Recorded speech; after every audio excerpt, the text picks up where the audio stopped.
Welcome to the Rachel and Cassandra Show. Before we begin, our disclaimer. Sometimes these girls sound kind of like attorneys and financial advisors, but they are not.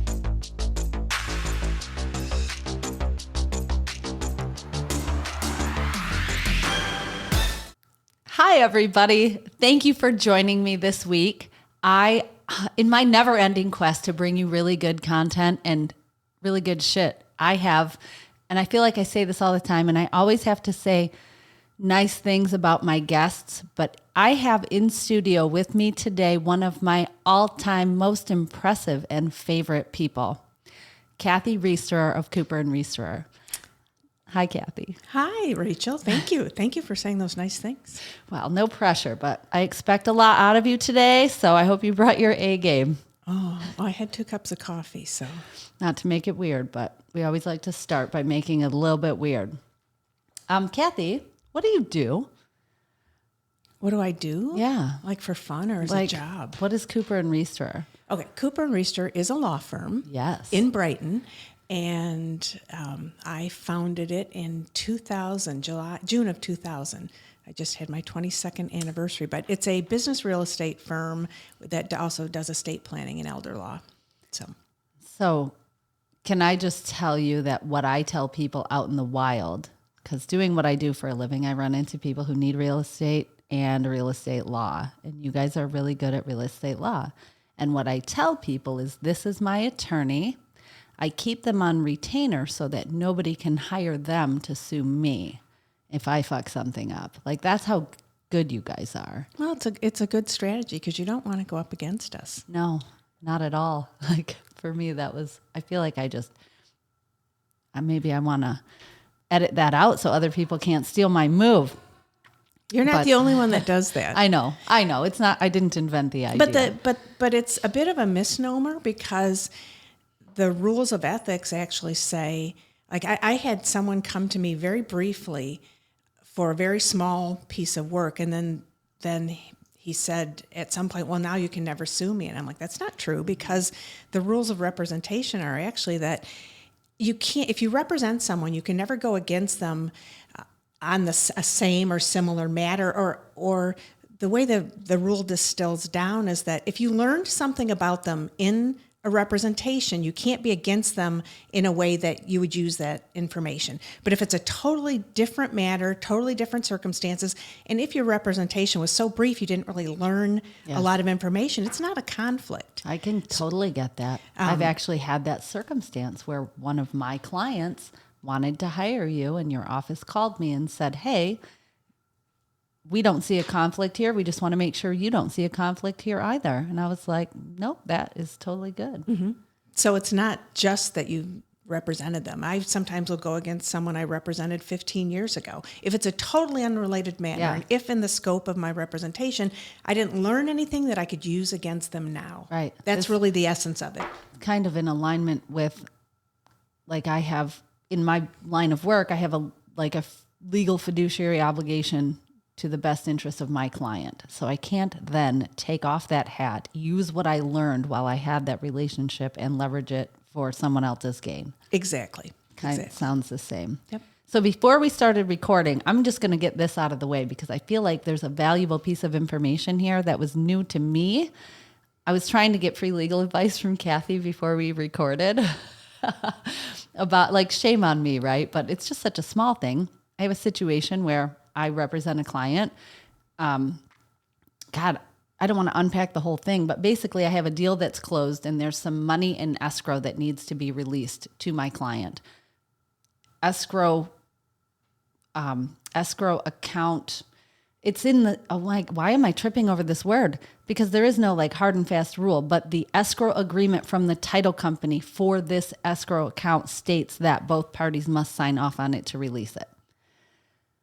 And the other party is not signing off on it to release it. And me being me, I was like, call Cooper and Riesterer, thinking I was going to threaten these people into signing a document they already agreed to sign and then turn around and go after them for my legal fees. And Cathy says, what did you tell me?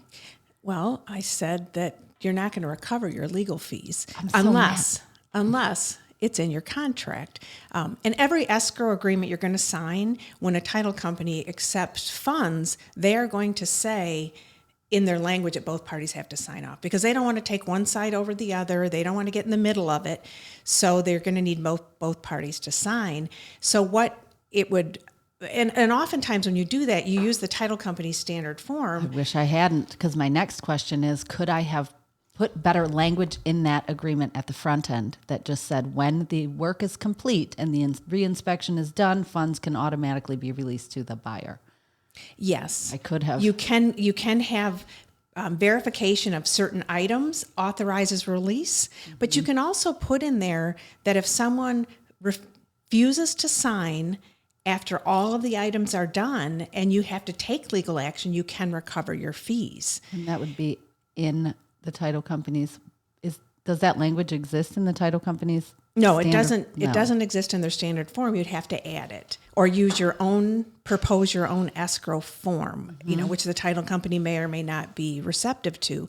And what it stems back from, or where it stems from, is in the United States, we have the American legal system, which the standard rule is nobody recovers attorney's fees. If you go to court, everyone pays their own legal fees unless legal fees are authorized by a contract or in a statute.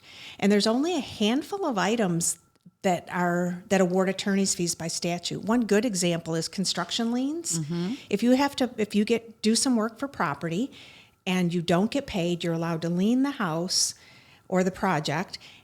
And if you have to sue to recover that money, you're entitled to your legal fees. Construction liens are one. Conversion is another. What does that mean, conversion?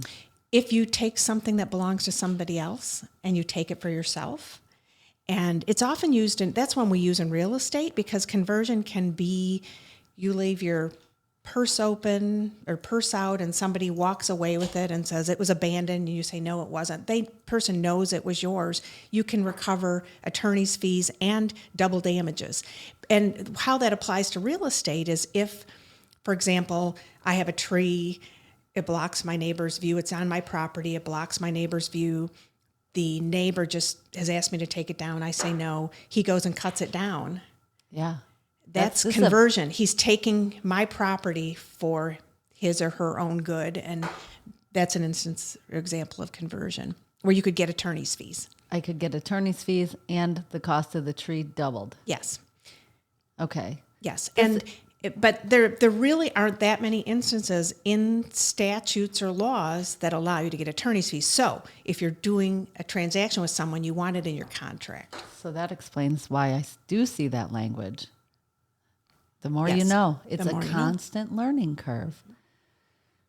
Okay, so before we got here today, I'm totally hard stop on that. Lesson learned, now I know, add language to the escrow agreement. Well, and when you're a good attorney or a good firm, one of the things you have to do is when someone comes to you, you look at the goal you're trying to achieve and you try and figure out the quickest and most effective, efficient way to get there. Mm-hmm. And sometimes going to court, if it's going to cost you a couple $1,000s to recover $500, that's a waste of everyone's time. Yes. And you have to be mindful of that. And that's a situation like you're talking about. If you can threaten them, but if you actually go to court, you're going to spend more money than you're going to collect. Right. I think, we talked about that a little bit too. Like, I'm mad enough about this at this particular moment that I feel like I'm willing to spend a couple $1,000s just to recover this stupid $600 or whatever it is, but I won't actually do that. No, because when all is said and done, Yeah. you're probably going to be less mad at yourself for spending the money. Yes. Lesson learned. Mm-hmm. So before we got here today, I have this lovely email from you. Can I talk about this email that you sent me? Just with some ideas. If you want, sure. And this happens a lot. People come on the show and they're like, what are we going to talk about? Well, I like to kind of see where it goes. Cathy is super freaking smart, and there's a lot of technical, really interesting legal stuff that we could unpack. But two of these subjects really stuck out to me, and I would like to talk about starting a business and breaking into the old boys club of attorneys in our county, if you don't mind. And hot on its heels, your entire career of breaking into male-dominated fields, spotting female prejudices that often go unnoticed. If you're comfortable with it, because I still see these sorts of things today, and I see that my daughter's generation doesn't see them. And I don't know if she doesn't experience them or if she just can't see it or what. I think it's a combination of both of those things. Certainly what they face is a lot less than what we faced. Some of the things that I faced were very in my face. And I can give you some examples, but there's so much that goes on that's subtle, covert, that we're so indoctrinated by that we don't notice. Because I hear that comment now with young women that, oh, I'm an attorney, I never experience any issues. I'm like, yes, you do. You do.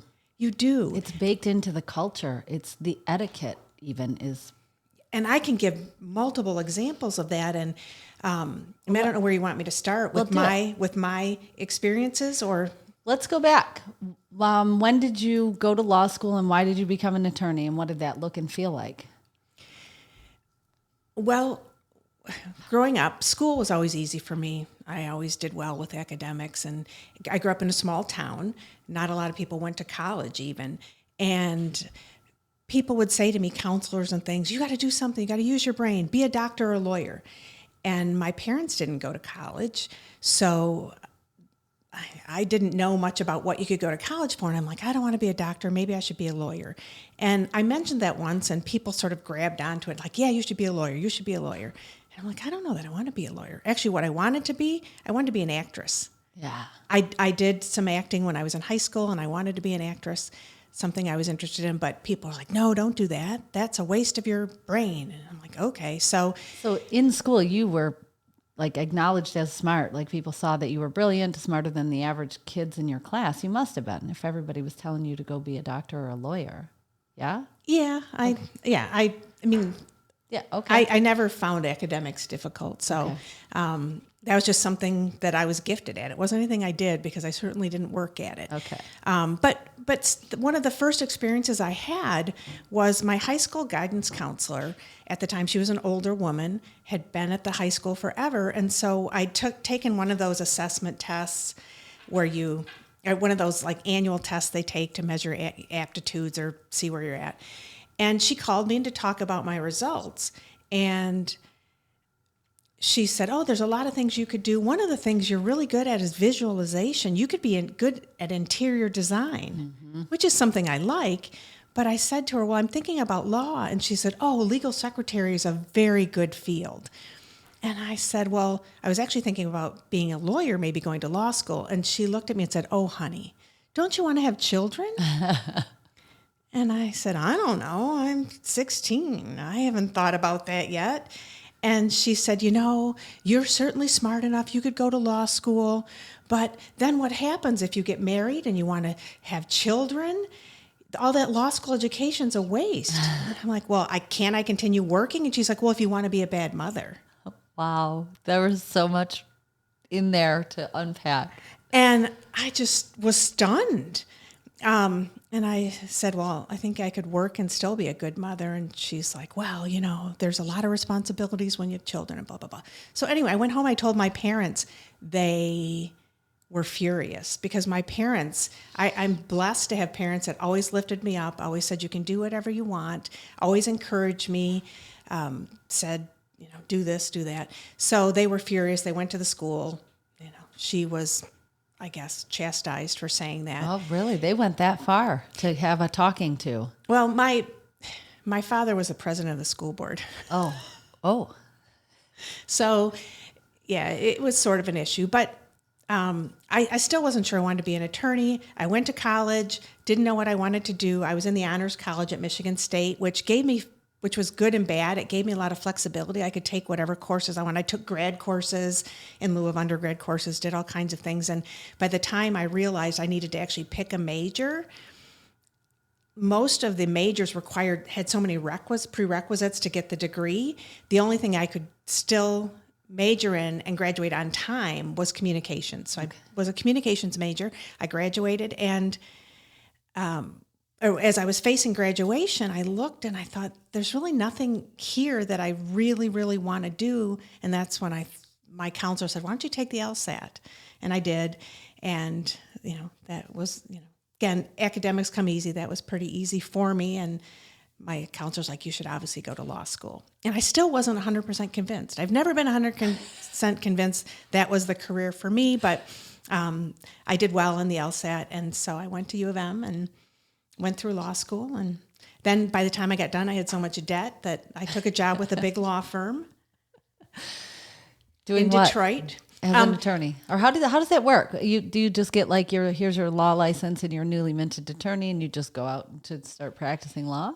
You can in the United States. Most other countries have an apprenticeship program that's similar to what doctors do. You go out and you practice in a field before you actually go out on your own, but the U.S. doesn't have that. You can go out on your own. But I was recruited by a big firm in downtown Detroit.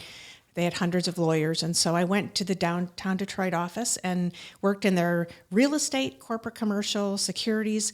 They usually they pigeonhole people, but for some reason they didn't with me. They had me in several areas. And I worked there for a couple of years, then moved to their Ann Arbor office, worked for a couple of years. But I was working 15-hour days, 7 days a week. It was a lot. I was putting in a ton of time, and at that point, my husband and I started talking about having a family. So I moved to Domino's Pizza, and I worked there for 9 years. But the one thing about Miller Canfield was when I started there was 100 partners, at least 100, 120 partners. Out of that 122 females. How many? Two. Out of 120 partners. Wow. So that just tells you I wasn't the first with the first generation of women to go to law school, but you hear those stories. I didn't really have a lot of other negative feedback other than beyond my counselor until I got into the law firm, and there was a lot of sexist stuff that went on there, but it just shows you with two partners, women were just starting to make their way. And how old were you at this time?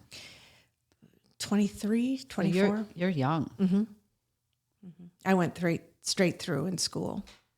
So how long were you at Miller Canfield? A couple of years? 4.5 years. And then you went to Domino's Pizza. And what did you do for them? I worked for their international department. I was the assistant general counsel, and Domino's at the time was trying to grow internationally. And what was really fun and interesting about that is, you're working with pizza. Who doesn't love pizza? But Tom Monahan wanted to take pizza to the world. And so I was part of the team that took franchising of a Domino's franchise to the world. And franchising was known at the time, but it wasn't being done internationally. For example, McDonald's had stores overseas, but they were all corporate stores. With a franchise, you license someone else to use your brand and follow your standards. So we were going around the world and we would license a country. So we'd find someone in Spain that wanted to have the Domino's Pizza franchise. And so we'd sell them the license, and then they would go out and find individuals to open stores. So it was like a sub-franchise. So we would interview candidates all around the world to take ownership of a country and franchise it from there. So when I started, Domino's was in 20 international countries, and when I finished, we had gone to 60. And so, you're finding someone to like head up an entire country? Yes. Like you're in charge of Spain? Yes. Wow. Yeah. Where do you find those people? We had recruiters. We had a development team that used to travel around the world and meet with people. They'd advertise word of mouth. There were networks. The internet was, when I first started, the internet was not existent then. Yeah. So you had to have done traveling. Yes. And I would travel sometimes to meet with new teams, but I was generally sort of a cleanup crew. Whenever a franchise went bad. Oh, no. If the master failed, so let's say that, and this happened in both France and Spain, where we picked a group, they didn't run their organization well, and they left, went bankrupt, but they had a network of stores that were all individual groups, oftentimes just someone from a small town that wanted to open a franchise. So when the Spanish franchise failed, I went in with a small team and had to drive around to all the little towns and meet with all the little groups to reestablish contracts because their contract had been with the master franchise that failed. And so I drove around most of those, in those small towns, those individuals didn't speak English, so we had to conduct all the meetings in Spanish. That's awesome. So, and did anyone refuse to sign the new contract? not in Spain, they didn't. No, but in France Yes. they did. That seems like such a French thing to do.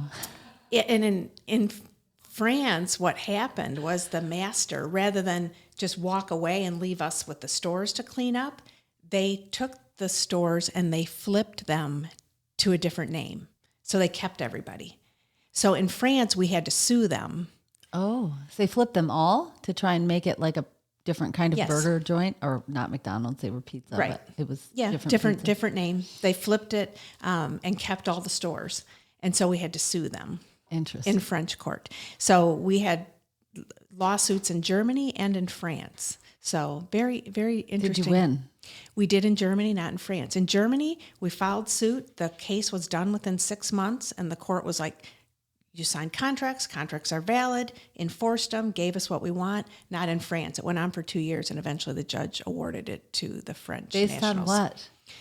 Based Feelings? on that's what he wanted to do. Right, because it's Yes. the French versus the Americans. Now, always. mind you, this was in the 90s, so this was a long time ago. Sure. In most countries now, there's franchise laws. Back then, there were no laws. We were just making it up as we went, which was fun. Oh, it sounds like it. It was fun. And now most countries have franchise laws, so it's a lot more codified. Yeah, the rules are already in place, so everybody knows what they're getting into. Yes. Can I ask what they're called in France? If it's not Domino's, I don't even remember at this Are they point. still around? I don't know. That's interesting. Yeah, because I left Domino's in 2000 when I started Cooper and Riesterer. Really? So you walked right into, I'm going to open my own. Are there franchises for law offices? No. Okay, so you couldn't have opened up hold on, Sam Bernstein franchise? I had to dig for that. No. And the reason I made the shift is it was interesting work, but I traveled a lot, and that was hard. My girls were young, but when they were little, we usually just would have someone come in and help take care of them. But as they got into elementary school, it was a lot tougher, and my husband is a firefighter, and he worked 24-hour shifts.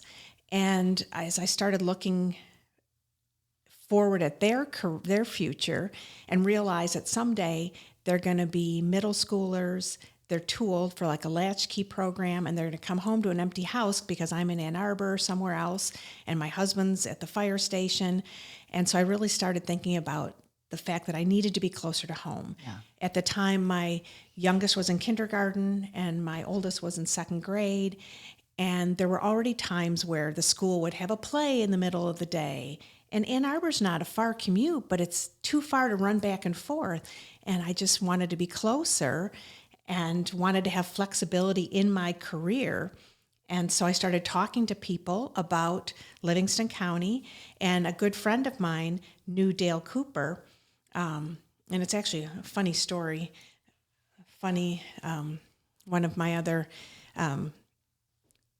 As you and I have talked about, sometimes I get visions, sometimes I hear messages very clearly. And I run into a friend of mine, and she gave me Dale Cooper's name. And it was near the end of the school year, and I was actually about ready to get in my car, drive to 12 Oaks Mall, because I was going to buy end-of-year gifts for the teachers.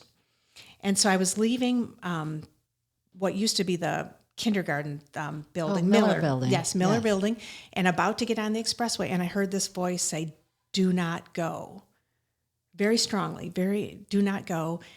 And so I didn't pull off. I kept going, and I turned the other way back towards my house, and the very strong message was, "Go call Dale Cooper. Go call Dale Cooper now." And I'm like, okay. So I got home, and again, to show you how old it was, I picked up the phone book.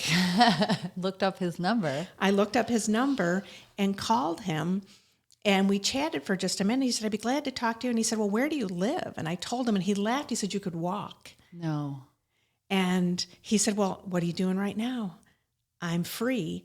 And so I drove to his office. I didn't walk, and walked in, and it was just this really sort of very spiritual moment. I walked in and this voice just said this was it. And I met with him, and he said to me, it's really funny because this morning I was saying to my wife, I just need to find someone to help. I have more work than I can do. I really need a transition plan. I want to look towards my retirement.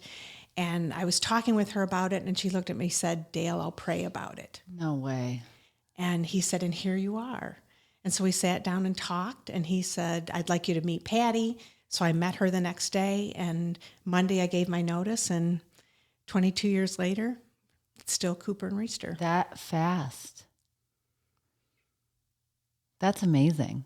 And you didn't have any prior relationship with Dale Cooper? No, but when I had thought about just putting my shingle up in Livingston County, but what I had heard was that it was a bit of an old boys club. There were not a lot of female attorneys in town, and most of the female attorneys that were here did estate planning work. Mm-hmm. Females didn't litigate, didn't do high-level corporate stuff, and what I found out is Dale had been in Livingston County for 30 years and was very well connected. Dale did real estate and business, primarily real estate. He was known as Mr. Real Estate in Livingston County.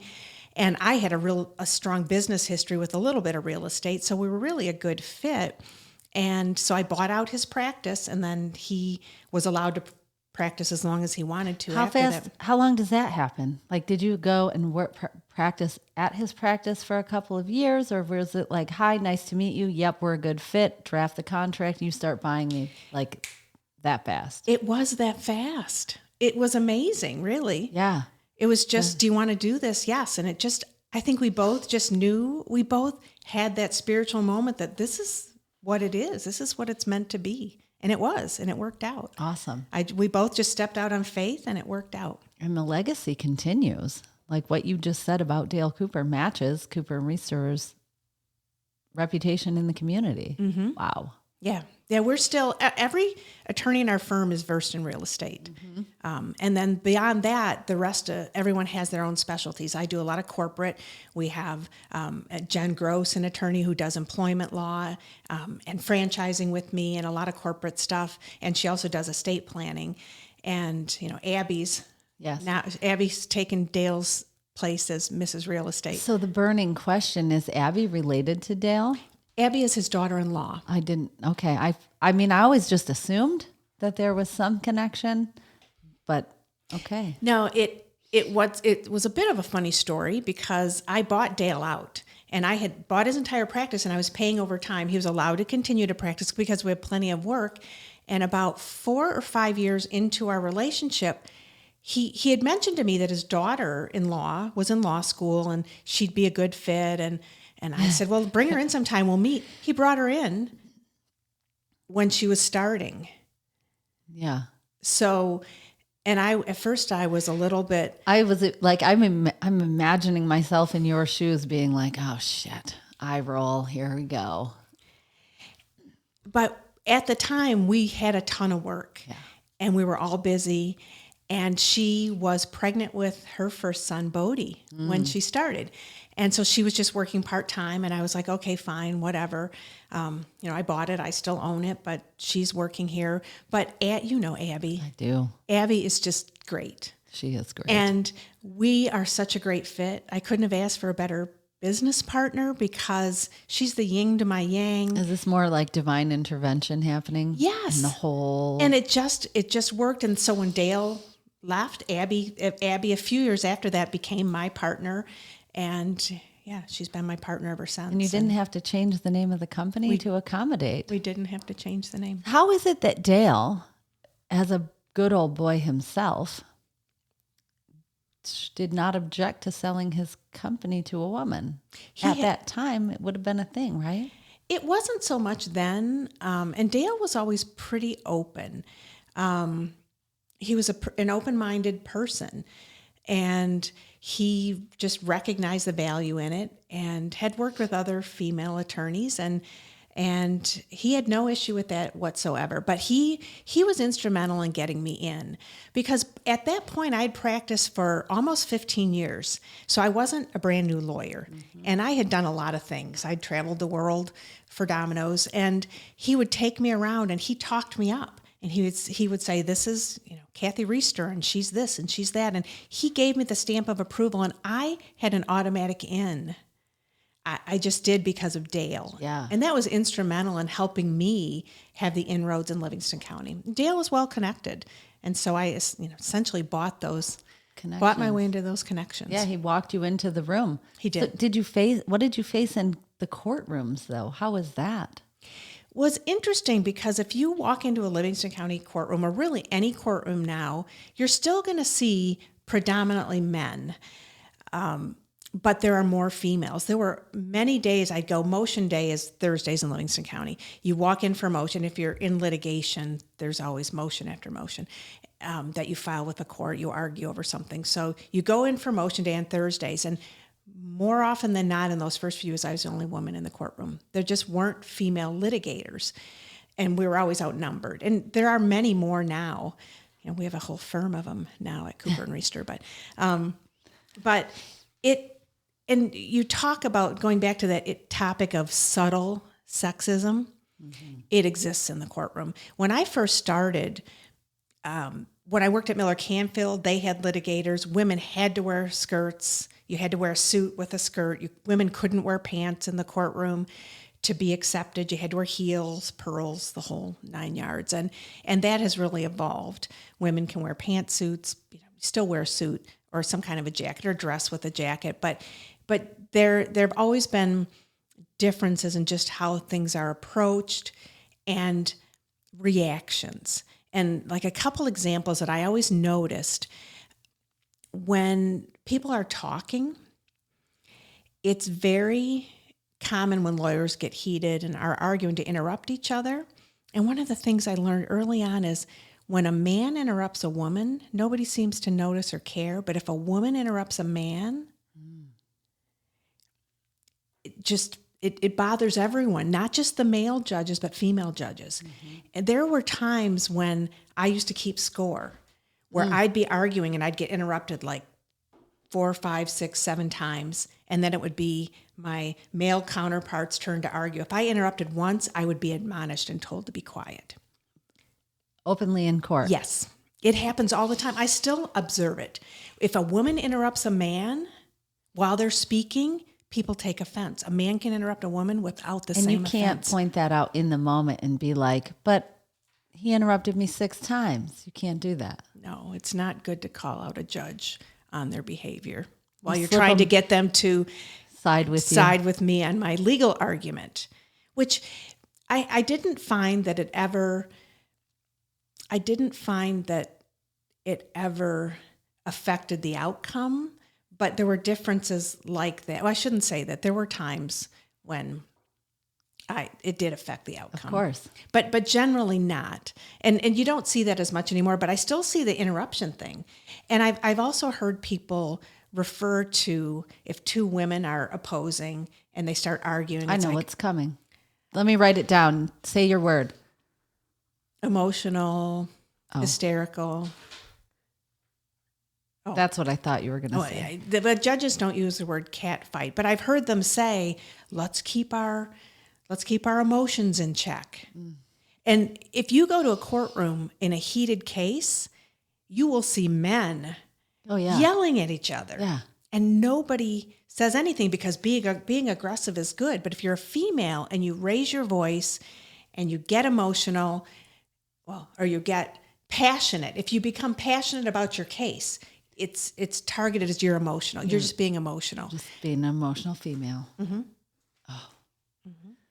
In fact, I once made the mistake of mentioning that I'm hypoglycemic. Mm-hmm. And if I don't eat for a long stretch, I can have blood sugar issues.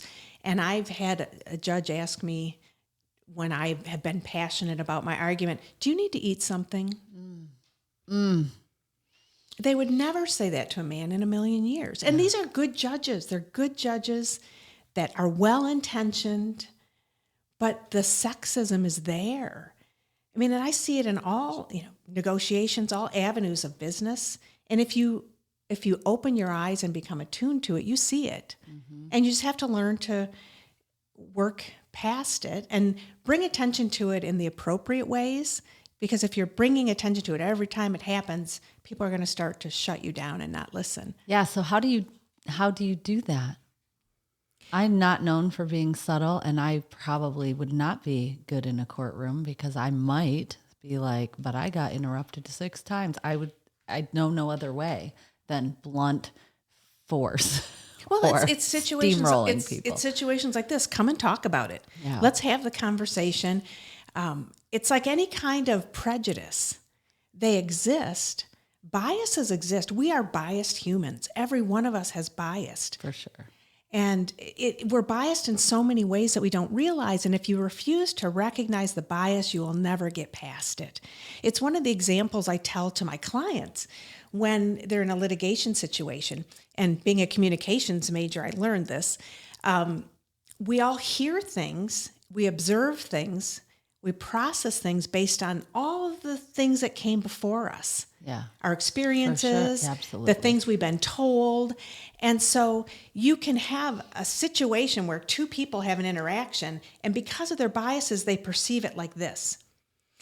Well, then enter a litigation situation, and our own natural process of ego preservation has us retell the story in our favor a little bit more every time, a little bit more every time. And so every time you retell that story, you're retelling it like this, like this, like this, until 2 people can testify that something happened like this in polar opposite ways. And it's just all because of how our brains play tricks on us. And unless you recognize those biases, you're never going to get past it. But those subtle things impact the way we see the world, the way we think. So how do you use that? Because what you just did there was amazing. And I love this. Yes, I have a this that I use in my talking with my clients, so that hand communication really does it for me. How do you use that knowledge? That's got to serve you really well in actual litigation and also in settling things outside of litigation, yeah? Well, I mediate, and I use that in mediation. I do that example at the start. And when I'm representing a client, it can be difficult when you feel your client has been wrong, not to get overly passionate. And you need to use that knowledge about how we process things, about that critical eye. As a lawyer, you have to step back and see it for what it is, not through your biased lens to the greatest extent. We can't do that completely because we're biased humans, but you use that knowledge to try and step back. And when your client swears the other side is lying, they're a liar, they're this, you know that some of it's just the situation. And it helps you filter through the facts and get to the truth. So you use it, and I use it with my own clients. I'll tell them that, but it comes in handy in mediation. It comes in handy when you're representing a client to give you better clarity and focus. And then for mediation, it's really good because you can explain to people that, listen, they're human beings too. Everybody sees the world their own way. And, we talk about biases. Getting someone to go, from here back to here, it's probably impossible. But if you can make any movement, and you're not going to go from there to there overnight, it's the same thing with biases, with sexism. You're not going to get somebody to go from here to here, but to get them to move and get them to at least recognize that it exists is the first step. I feel like it takes away the defenses that might immediately go up. You get perceived that you're being accused. Yes. And if you set the stage with a conversation like you just did, it changes the trajectory of the conversation right out the gate. Right. And with every interaction, step back, put yourself in their shoes, try and see through their lens, and it just brings perspective. I feel like that is a really good takeaway, and I'm trying to figure out how I can retain and remember to do that myself in my own life. Well, see, I say it over and over and over again because I don't always remember. You have your own reactions that are based on your experiences, and it's hard for all of us. We have to remember daily to do that. Or we don't. We slip into bad practices. So I have a question that popped up while you were talking. What do you do if you have a client? I don't know. Have you ever had a situation where you take a client and then you find out that they were wrong, or they're intentionally misrepresenting in order to serve it to somebody or I don't know. Do you ever get bad guys as clients? Not for long, but yes. Two situations. Can you fire a client? Oh, absolutely. Yeah, okay. Absolutely. And then there's this notion that attorneys will take on anybody and argue, for whatever, and you don't have to. I refuse to put somebody on the stand that it's lying. I won't let a client knowingly lie. I will remove myself from the situation. But going back to that example, most people are not intentionally lying. It happens. There are people that lie, but most people are not liars. Most people are just really swayed by their biases. And it's an important distinction. And it's important to understand that. The example that I gave about how people view a situation, this happens all the time. Where somebody comes in and they say, it happened like this. It was, this happened and that happened. The sequence was this, the sequence was that. When you actually get the documents, or if there's a video, not usually videos, but other evidence that shows it's not like that. The hard evidence shows it didn't happen in that sequence of events. You see this disconnect. The person's like, no, but they're so sure in their brain that that's how it is. And when you point the facts to them, it's hard for them to reconcile. Yeah. But they do. They read then a line, they're thinking with what the facts actually show. But it happens a lot. And it's because of the way our brains retell the story, that when you find the actual hard facts, it's a little different than what you represented. Yeah. And so when a client comes in, they give you their facts, you have to know that those facts they're giving you are probably biased. And so you have to gather the evidence and find out the truth. And that's where they weren't lying at the beginning. That's just how they remembered it. And I'm also thinking of our human tendency to fill in gaps with made up crap. Yes. Yes. You have thing A and thing B, and maybe I do remember them as they occurred, but if there's a gap, I'm going to provide something to connect to those two events. That might not be right. Yeah. Yeah. And there's this tendency for people to want to, if they have a dispute, I just want to have my day in court where I can tell the truth because then everyone will see it. It doesn't work that way. You said something very wise to me one time, and I carry it with me. I hear you in my voice sometimes, and you told me, and this is probably a lie of a memory, but it was something along the lines of there is no justice. Like there is no such thing as justice. And that really sat well with me, shockingly. You want to, I don't know. It literally pops into my head because all the things you're talking about, the misalignment of remembrances with facts and having your day in court. Well, and some people would take exception to the sentence that there is no justice. It's not what people perceive it to be, because our justice system is implemented by humans, judges who have biases, witnesses who have biases. Look at how many cases of criminal cases who have been overturned by DNA evidence, and the witness was just wrong. Yeah. People remember what they want to remember, and so the system is very formulaic. And it's very different from, if you've never been through a legal battle, it's very different from what most people expect. And most cases, 96-7% of all cases settle before they ever get to trial. And you don't get to tell your story unless you get to trial. And that's a very expensive process. And then who are you telling the story to and for? Well, potentially a judge or a jury. So what's your day in court for? And a jury's just a group of people listening, and they're going to listen to both sides, and both sides are going to be adamant about their version of the truth. People have this notion that there's one version of the truth. And today in this world, we know there are many versions of the truth. And it's becomes even harder in this world to find those truths and those facts and to try and filter the bias out. And that's what I mean. The system is full of bias. Yeah, it's because it's full of people. It makes perfect sense.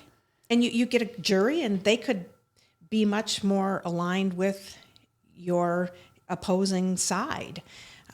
Because there's been numerous studies that we want to think more highly of people who we perceive to be like us. Someone who we perceive to be different, it's easy for us to dismiss them and think of them as being less than because they're not like us. And there are the studies that kind of leverage gets used on people all the time. And there have been studies where they bring in candidates with blind panels of participants to evaluate candidates for a job or for people that are practicing interviewing skills. And overwhelmingly, they rate the person that they perceive to be most like them as higher than the person they perceive to be different. And those are the kinds of biases that you have to be aware of. And in court, you get a jury. If they're not like your client, you're going to have trouble. Is that what you guys look for when you are doing the jury selection part? Absolutely. You want people that match your client demographic. Absolutely. And we don't do it because we're real estate. Real estate is so technical, it tends to be judge-based. Judges always rule on the law. Juries determine the facts. They determine which facts they think are true. I'm going to write that down. Judges rule on the law, and juries do what? They determine the facts. So if I say, let's take an auto accident, because a lot of cases are about auto accidents. The light was yellow when I went through it, and the other person says, no, I was watching and it was red. The jury listens and they decide who they're going to believe. And they're going to believe the person they perceive to be most like them.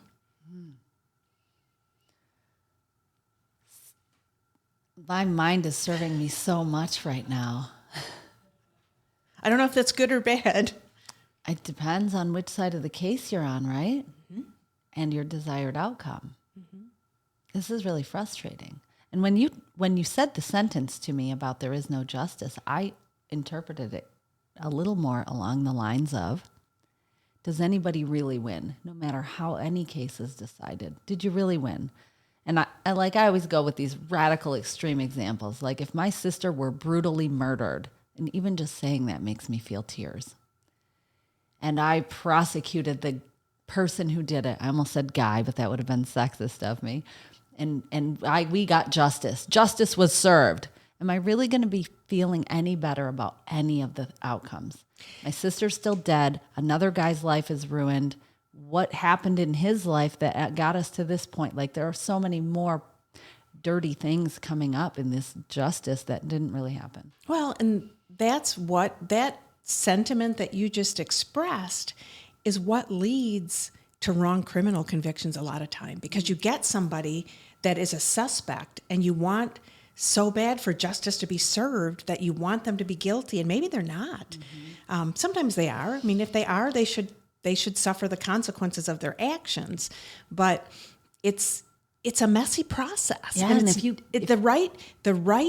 the right ending does not always happen. And if you have tunnel vision toward serving justice, I'm doing these air quotes, then, maybe you can find enough, quote, evidence. Like you start looking hard for anything, and that's exactly what you find. Well, if it's the other communication game that people play, if you're about to meet someone and I fill your head with things about that person, you're going to see those traits. Yes.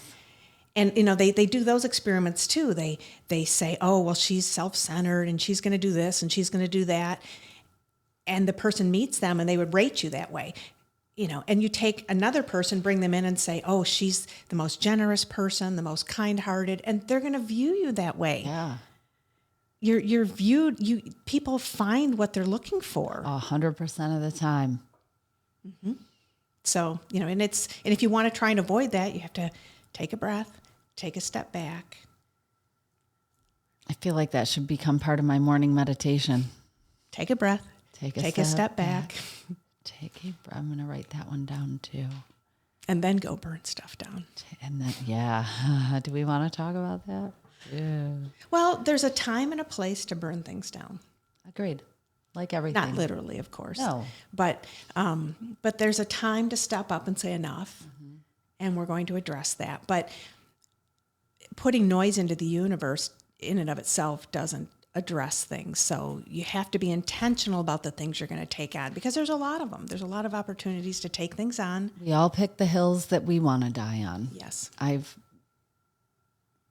decided that most of the hills are not ones I will die on, but I know which ones are my hills. Yes. It's important to know which ones are your hills. I agree. So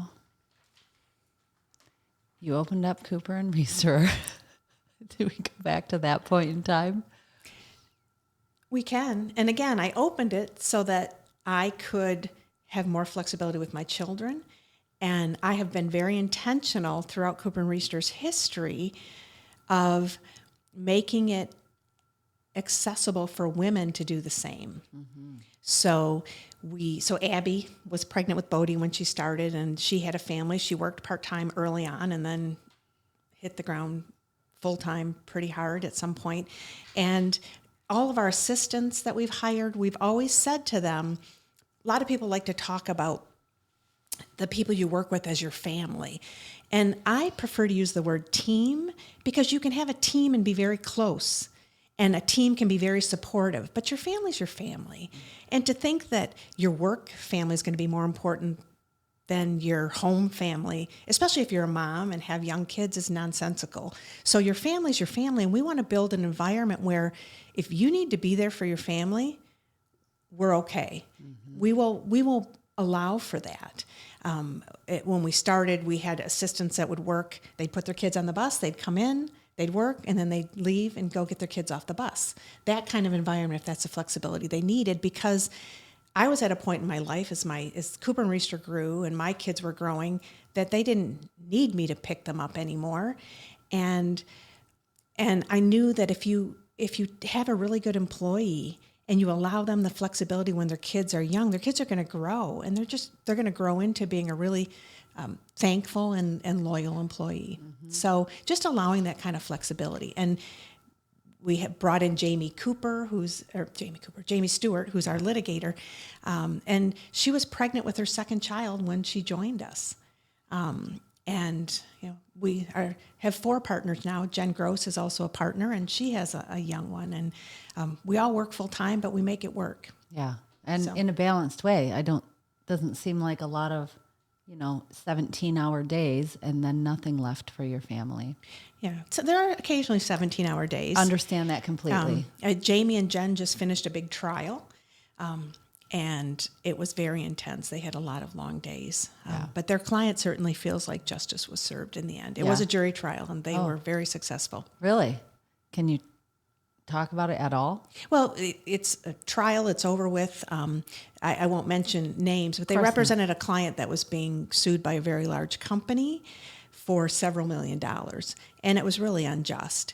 There was a bad actor involved, but it wasn't our client. It was another client, and he subsequently went bankrupt. So they couldn't go after him, so they came after our client, and it was a jury trial, and he was awarded 0 liability. So nice. Congratulations. Yes, to Jamie and Jen. They did. Yeah. I had no part of it, but it was a great win for them. And it really was, in that case, it really was a justice served. Is it though? Yeah, I guess so. Then, not to make it uncomfortable, but if there is no justice, but that is, he had to spend. He was what we perceived to be an innocent party. Yeah. Nobody's 100% guilty, innocent. There were facts. It was a messy transactional situation. Yes. But we did not believe that he had actual liability, and so this would be a situation he did have to spend. It was expensive. Vindicated. He was vindicated, and yes, but he had to spend a lot of money. He didn't get his money back because American jurisprudence system where you don't get attorney's fees. So he spent a lot of money, and to prove that he didn't owe anything. So yeah, is that justice? A lot of people believe they should recover their attorney's fees, and that doesn't happen. Which is why you always have to be mindful of if you're trying to recover $40,000, a trial's, if it involves anything of any sophistication, it's going to be more than that. This sounds like divorce court, I think, often gets here because it's human emotions driving, fighting over what are arguably not very valuable assets in many cases. To pay your attorney hundreds of dollars to fight over a $200 item is just ridiculous. It is. But that's probably why I don't do divorce. Oh, what other kind of law don't you do? You know, one thing I really love about you, that you are like super specific about what kind of law you're going to be great at. It kills me when I see, it doesn't kill me. I don't go around like paying super attention to this, but when I see like, you know, on the little coffee mats around town, you'll be like, call, I'm going to make up a name, J. Smith Law. We do drunk driving, divorces, estate planning, ambulance chasing, all of the things, medical malpractice, call us. Like, how can you be good at all of that? Can you be good at all of that? Not really. I don't think so. Most attorneys, even ones that advertise that stuff, they have sort of a, you know, their own area or niche that they fall into. The area of real estate is very broad. Mm-hmm. And to cover all of those areas is a lot because there's zoning, there's construction, there's development, there's easement disputes, water law, riparian issues. Mm-hmm. There's a lot of different areas within real estate and business too. I mean, we do everything from helping you get started, what I call startups, to business divorces, taking on a partner when you maybe shouldn't have in your business. And so there's a lot of areas there, and keeping up on that law, staying on top of your game is a lot. To stay on top of your game in all of those areas is almost impossible. Well, and your structure seems to support, you've got departments for each thing. It's not Cathy Reisterer trying to be in court getting me out of my DUI and then also helping me, I don't know, get custody of my kids, and then, right. by the way. We don't do any criminal. We don't do any family law. We do general civil litigation, which is most litigations, but we don't do personal injury or medical malpractice. Those are very specific types of law and with specific ways they negotiate things. And we don't do that stuff. We'll do business and property litigation, collecting, you know, on a contract. I guess that's business. You know, anything related to real estate. So can I ask you what the most, because I only use you for real estate, I think. Have I ever used you for not real estate? I don't think so. Maybe a little bit of business stuff, but primarily it's real estate. What is the most common real estate agent fuck up that you see that gets them into hot water? Is there one? The most common? Or is there like something? It might be a question better suited for Abby, since she really represents the real estate community. But in terms of, it's usually not the agents. No. But agents, if I could say anything, it's that agents are too free with information. They don't really know what they're talking about. And you know when agents are like, oh yeah, this, oh yeah, that. When I bought the house that I live in now, trying to represent the property in a certain way, right? By pretending they know a thing that they're guessing at. About the condition of the property. Oh, it's just it's not structural crack. But when I bought my house, I live on a paved road, but the road to get there is a dirt road, and the real estate agent's like, oh, that's going to be paved. It's slated. It's going to be paved this summer. And I checked, and it wasn't, and it still isn't paved. It was on the list to potentially be paved, but it's never been paved. Right. But the real estate agent was like, no, this is going to happen. Right. I'm like, no, it's not. No I knew enough to know not to, bank on that representation. Not holding your breath. No. It's that whole trust but verify. I verified. You have to. Mm-hmm. We run into this a lot in lake communities.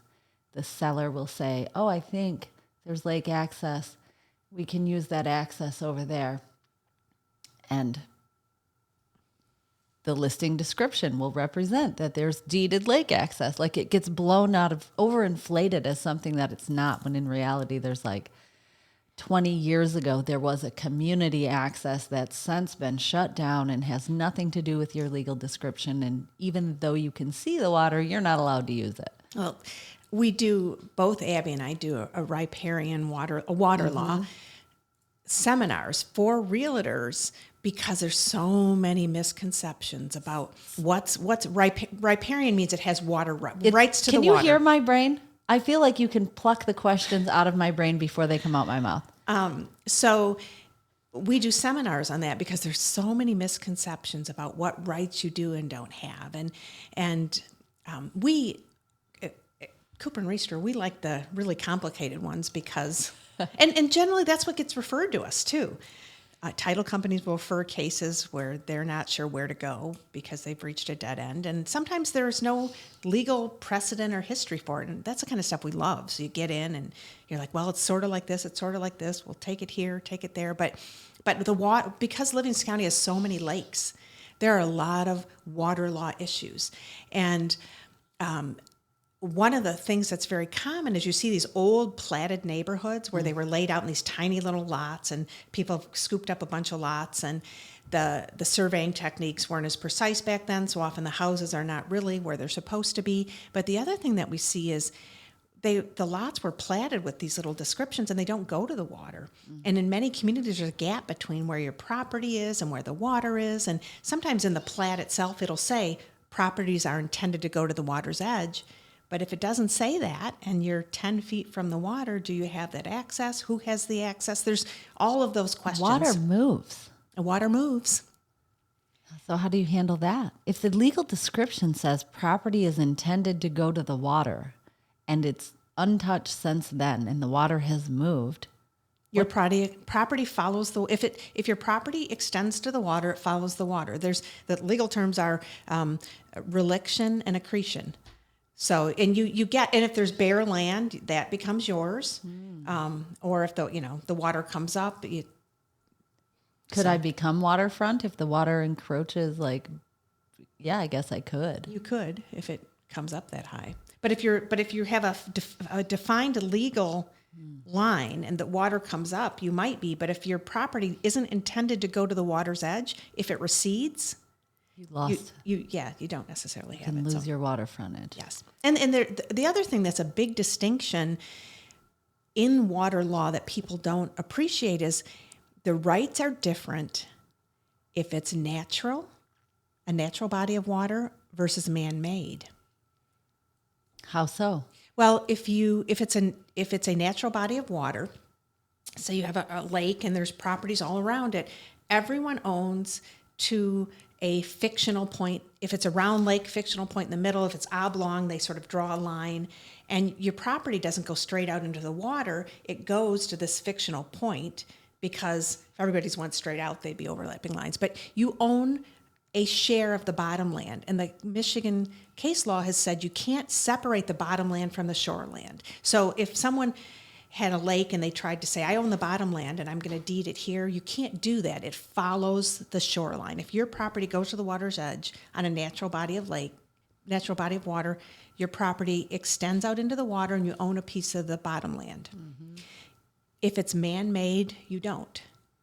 If it's man-made, someone else can own all of the bottom land. So I could build a lake, hypothetically, on my property and sell a parcel that touches the water, but I keep the whole lake. Yes. Interesting. Yep. Because I made the lake. Because it's man-made. But then where it gets really interesting is when you have a river that someone dams and creates a lake. So part of it's natural and part of it's man-made. And there are a lot of lakes like that. Woodland Lake is a dammed lake. So that's punny. First off, let's acknowledge that. So what do the people on Woodland Lake own? There is an organization, it calls itself OWL, the owners of Woodland Lake, that claims to own all the bottomlands. And they regulate who can have what, who can have a dock, how it can be used. And I had a case once where someone owned on a part of the lake that I determined was original. It was part of the natural part. And they tried to control it. My client did. And I'm like, no, you can't. Really? So you had to go and establish that this existed as part of the river and was not subject to the different rules. Yes, but where do you draw the lines in those lakes? It's very hard, and there's no good law on that because everybody kind of steps back and gets confused. And then in that case, we settled it. It didn't go. There was a court case, but it settled pretty quickly when I showed the information that I had. Did the outcome of your legal action impact the legal description of the property such that the solution conveys? No. No, my client got what he wanted, and we let it go from there. And so the next guy could face the same problem Yes. in a generation or two. Yes. When everybody forgets about the big case on the lake. Well, I don't know. The organization did a really good job of keeping it quiet. Yeah. So is the organization just a self-appointed owner of the bottom of the water? They just kind of decided that they have to be. Yes and no, but they were deeded many years ago. Someone deeded them the bottomlands, which you can do on a man-made lake, but you can't do on a natural body of water. But who made the dam? Who put up the dam? I don't remember. Who's in charge of it? The state?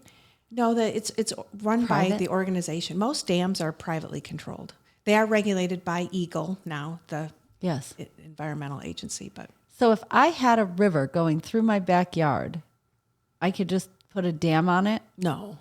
You have EGLE controls where you can and can't do those sorts of things, especially on a river. Any wetland or body of water, EGLE controls. This feels very tangly though. If I wanted to, let's say I had a giant swath of river, and I wanted to turn that into a lake, and I got approval from EGLE, then I made a lake and I own the dam. Mm-hmm. So you just have to get approvals. You can get approval, but what they're going to make sure of is that lake, runs somewhere, and wherever it runs, the people downstream benefit from that lake. But what happens in those situations, it's not as often where they dam major rivers anymore, but what they would do is do it in such a way to ensure that the flow continues. So if you have a dam, you start it very slowly, build up your body of water, making sure that the flow down so that your other people don't get adversely. You can't. Okay. I can't. You're free to do whatever you want on your property as long as it doesn't adversely impact your neighbors. Oh, weird. I feel like human rights should be the same way. I'm just saying. Well, I don't disagree. But one of the other things we run into all the time is like the runoff. Somebody builds a new house, they build it up, and their water runs onto the neighbors. You can't do that. You have to maintain your water. But there is, if you're naturally uphill, your water is going to run down. There's natural flow and there's unnatural flow. With the amount of building we've been having in our community over the past couple of years, I can't tell you how often I have client conversations about water problems, water displacement. Everybody's mad. Their basements are flooding. Mm-hmm. There are rules about what you can and can't do when you build. Engineers will tell you, okay, if you have a roof, it used to be grass, so the ground absorbed this much, and this much ran off to the lower lying property. But when you build a structure, you're going to increase the runoff because you're taking away, they call it impervious surface. Yeah. Impervious doesn't absorb water. So you're creating impervious surface. Yep. More is going to run off. You have to contain that on your own property, which is why now when you see a building go up, like a commercial building, they've got these huge retention ponds or detention ponds to control the water. Because the other thing we're seeing when you talk to the Drain Commission at Livingston County is people used to plan for that 100-year flood event. Mm-hmm. The rain that's so heavy, it only happens once every 100 years. We're seeing those much more frequently than once every 100 years. So we're having not necessarily more rainfall overall. Like it may be the same amount from June to September. Less available earth to absorb it, but the water comes in bigger downfalls is what the Drain Commission has said. We're seeing bigger rain events. And then you don't see another one for a couple weeks and where it used to be rain a little every day. Now we're seeing bigger events. The pattern of how the water is coming has shifted. I did not realize that. Mm-hmm. That's what I learned from the Drain Commission. Okay. Well, they would know better than I. Mm-hmm. And better than I. I don't track that stuff. So what else? What else do we delved back into the legal area. Yeah. Okay. Let's circle back. Let's see. We're at 70 minutes almost. So all right, let's get to I don't know. What's your future? We talked about where you've been. It's not hard to figure out where you are now.